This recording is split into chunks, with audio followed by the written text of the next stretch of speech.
ආයුබෝවන් හැම දිනකටම නව තීරීපත් වෙච්ච යුනයිටඩ් ශ්‍රී ලංකා ඇසෝසියේෂන් එකේ නව කමිටුවත් සමග පටන් ගන්න ප්‍රථම සිංහල භාෂා පාසල උස්ලා මගින් සංවිධානය කරන පාසල අද මෙම ස්ථානයේ පැවැත්වෙන්නේ මෙල්වින් ක්‍රිකට් පැවිලියන් එකේ ඉතාම මනරම් පරිසරයක දරුවන්ට ඇත්තටම බොහෝම හොඳට මෙතන මනස නිරවුල්ව මේ දේ කරගෙන යන්න පුළුවන්.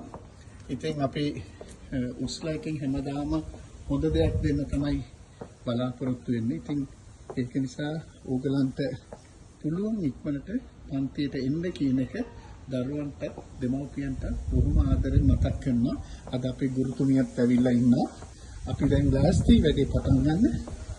ඔබතුමීට මොන හරි වචනයක් කියන්න පුළුවන්ද? ඇත්තටම භාෂා පාසල විශාල සේවයක් පුංචි දරුවෝ වෙනුවෙන් කරනවා. සිංහල භාෂාව ඉගෙන ගන්න, සිංහල භාෂාව ලියන්න, කියන්න, කතා කරන්න ඉගෙන ගන්න.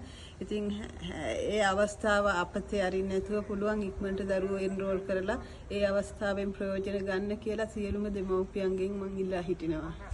ඇත්තටම බොහොම ස්තුතියි මේ ගීතා මේ ගුරුතුමිය. දැන් අපිට පේනවා දරුවෝ එනවා මෙතෙන්ට අද. ඉතින් වාගේ දරුවත් අරගෙන පුළුවන් ඉක්මනට එන්න. බොහොම ස්තුතියි.